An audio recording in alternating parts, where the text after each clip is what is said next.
Hello दोस्तों, कैसे हो आप सब। राधे राधे, वेलकम है मेरे ब्लॉग में। तो आज हम बताने जा रहे हैं भगवान श्री कृष्ण के जीवन में कितना दुख आए उसके बारे में। तो आप सब मेरे ब्लॉग में लास्ट तक बने रहिए।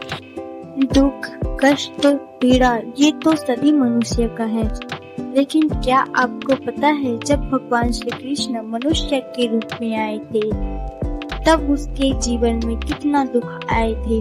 आज हम उसके दुख को अपना छोटा सा वर्णन करने जा रहे हैं कि दुख बताने में तो मेरे पूरा जीवन लग जाएंगे, लेकिन मैं अपने तरफ से छोटी सी प्रयास कर रही हूँ। तो आप सब मेरे वीडियो पर बने रहिए।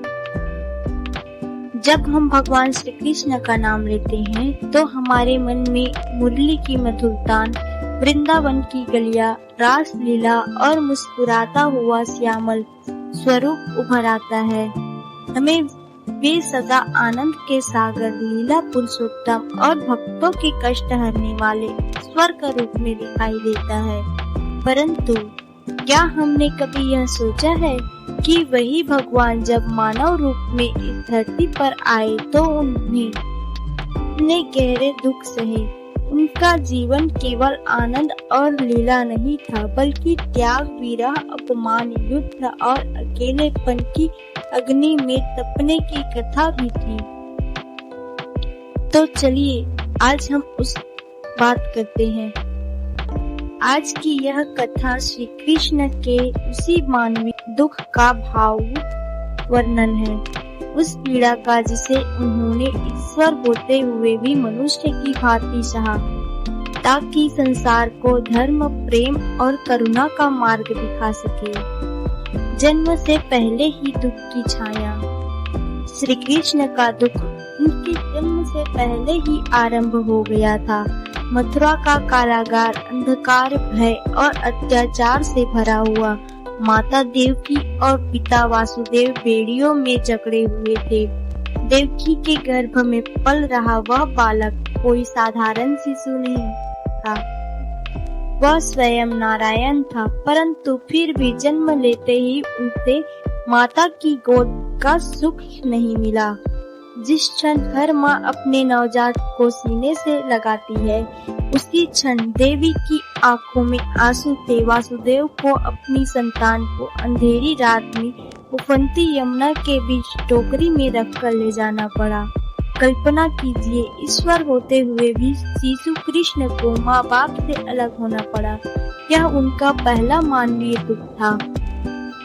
यशोदा मैया की गोद और छिपा हुआ सत्य, इसके बारे में बात करते हैं। वृंदावन पहुँचते तो यशोदा मैया ने कृष्ण को अपने प्राणों से बढ़कर प्रेम दिया, परंतु यह प्रेम भी एक तरह का दुख छिपा था। कृष्ण जानते थे कि यशोदा उनकी जन्मदात्री माँ नहीं है। वे जानते थे कि मथुरा में कोई माँ है जो हर क्षण अपने पुत्र को याद कर रोती है। जब यशोदा मैया कृष्ण को डांटती, बांधते या गोद में सुलाती, तब कृष्ण मुस्कुराते अवश्य थे, पर भीतर से वे माँ देवकी के आंसुओं को भी महसूस करते थे। मानवीय रूप में आए ईश्वर का यह कैसा दुख था। सब का होकर भी किसी के पूर्ण रूप से नहीं हो पाना। श्री कृष्ण जी का बचपन से ही मौत का भय। श्री कृष्ण का बचपन दुख से ही भरा हुआ था। पुतना जैसी राक्षसी माँ के रूप धारण करके आई ताकि उन्हें मार सके। त्रिगुणावर्त ने उन्हें आकाश में उछालकर पटकने का प्रयास किया। एक साधारण बालक होता तो डर से रो पड़ता, पर कृष्ण ने उन सब को सहा।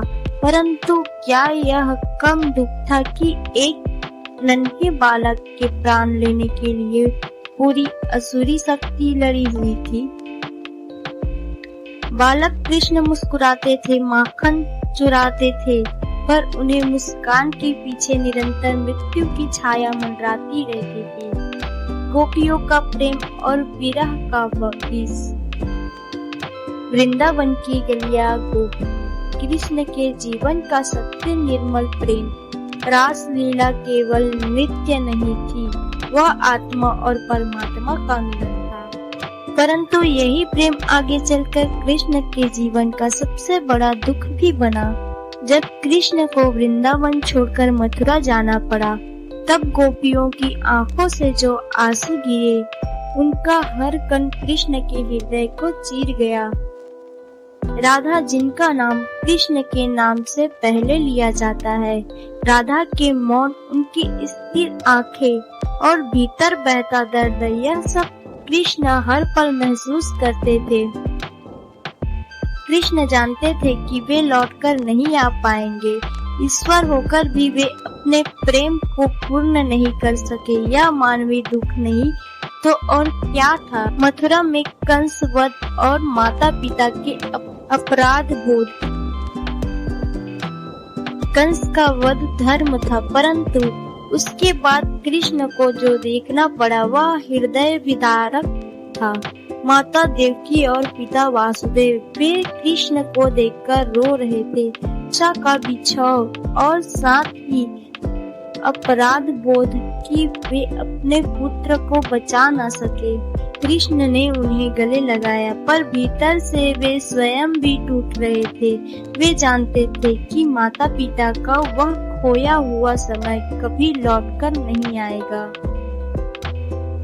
द्वारका का वैभव, अकेलापन। रुक्मिणी, सत्यभामा सबने प्रेम दिया, पर राधा का स्थान कोई नहीं ले सका। कृष्ण सबको हंसाते थे, पर स्वयं कितनी बार अकेले समुद्र के किनारे बैठकर मौन हो जाते होंगे, यह केवल वही जानते थे। महाभारत और अपनों का विनाश। महाभारत युद्ध धर्म की स्थापना के लिए लड़ा गया युद्ध, परंतु युद्ध के बाद जो दृश्य था उसने कृष्ण के हृदय को छलनी कर दिया। अपनों का रक्त, स्त्री का विलाप, माँ गंधारी का श्राप।